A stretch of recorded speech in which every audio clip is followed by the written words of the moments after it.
I love my daughter and I wouldn't have it any other way.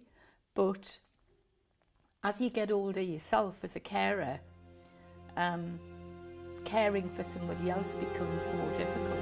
A carer is anyone who cares, unpaid, for a friend or family member who, due to illness, disability, a mental health problem or an addiction, cannot cope without their support. Lots of isolation and loneliness.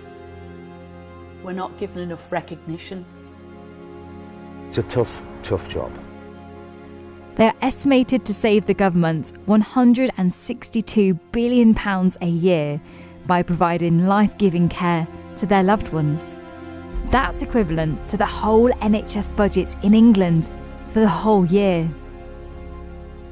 You know, we do this job, and because we don't shout and make a fuss, then we're just allowed to get on with it and do it.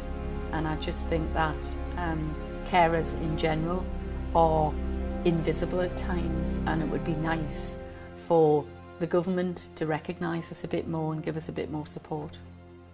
Years of cutbacks to services and funding for carers, coupled with the cost of living crisis, have left many carers on their knees, mentally, physically and financially. Close to breaking point, calls for emotional and financial help for unpaid carers struggling to cope. The way things are at the moment, I couldn't trust anybody else to care for her, so it's just something I have to do. Please listen to the carers, listen to what they've got to say, and if you can help, then please help, but don't ignore us, because we're not invisible. We are there to look after our families, we love them, and we want them to be safe, but the work is hard. The Open University has been carrying out a research project into the lives of carers to uncover the difficulties they are facing, where society is failing them, and crucially, how to make their lives, well, livable. With the help of Gateshead Carers, a charity in the North East serving local unpaid carers, we aim to get a snapshot of life as a carer in Britain today. This is Gateshead's best kept secrets. I'm called Fran. I'm 62-year-old and I look after my son Stephen, who's 31. He's got cerebral palsy, epilepsy, partially sighted, and he's a spastic quadriplegic, which means he's unable to move his arms or legs voluntarily. Everything's involuntary, and he's in a wheelchair. The disabilities carers can be faced with are varied, and each one has their own story. The people that I care for, so my mum and my partner, have both got diverse medical issues, which include everything from mobility problems to chronic pain. Both have cognitive issues, so my partner's got memory and speech problems. My mum's diagnosed with Alzheimer's. So a lot of specialist work needed in my caring role for both the ladies, but I wouldn't have it any other way. I absolutely love it. In the past, I've cared for my auntie who had dementia until she was 96. She died about 10 years ago. My husband, who died a year ago, who had early stage dementia and a brain tumour and lots of other things. And now I care for my daughter, who is diagnosed with autism, but fairly high functioning, but she still needs someone to help her out with various things. With a quarter of carers living in poverty and 1 in 7 using food banks to survive, more and more are turning to charities like Gateshead Carers for advice and support. The issues that carers come to us are many and varied. We work with 5,000 people in the Gateshead who have an unpaid caring role, and that's across all conditions of the cared for person. So the individual circumstances are hugely different. And there's pretty much nothing we haven't encountered and supported people through. But in broad terms, in general terms, people come to us because of the impact caring is having on their financial situation, on their quality of life, and particularly on their mental health and well-being and their physical health. And of course, the other impact of providing unpaid care is that people's quality of life just diminishes completely, with lots of isolation and loneliness as well. So it's a tough job. Through focus groups and interviews, we asked carers about their lived experiences seeking help. First time I took care of my mother and father, as you know, and they were, my mother had dementia and my father had cancer. But they were a really bad time, and I rang up social services and said to them, one evening at about 9 o'clock in the evening, I was completely at the end of my tether, because I was the only child, nobody else was helping me. And I said, I need some help. And the girl on the end of social services, just not interested. I gave them my name, my details. Nobody ever contacted me. There was no phone call back. There was nothing. And that was because they didn't want another case. I was fortunate, I had a doctor. I went to my doctor and said, look, I'm absolutely at the end of my tether here. He was the one who helped us. So my experience is that, yes, in the caring community, we all help each other, and even people will help us.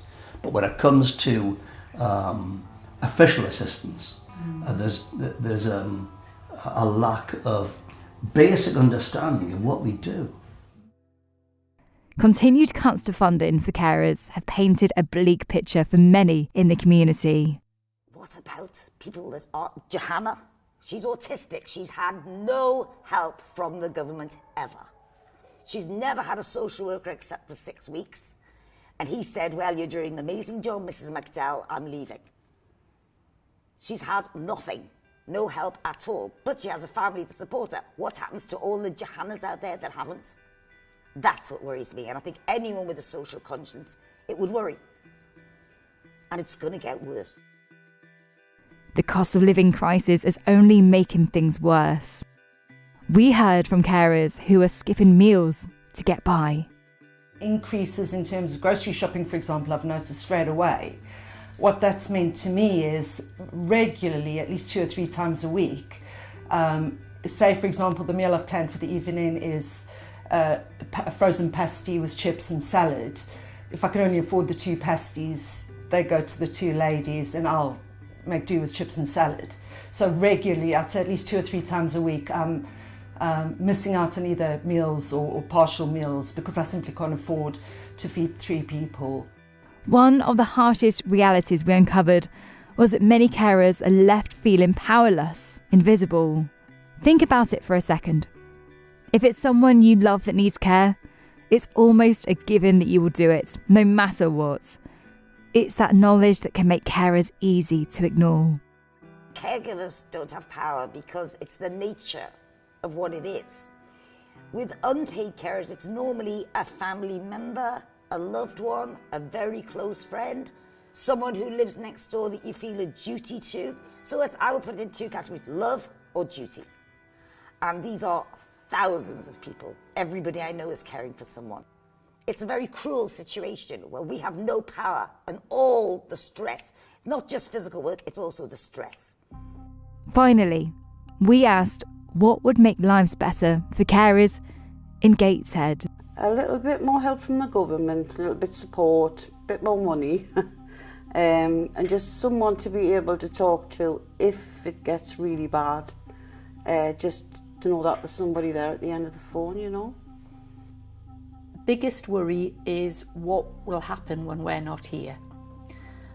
I've worried for 40 years and it's going to go on, you know, and as I get older, it becomes sort of the end of the road gets nearer and that worry becomes bigger.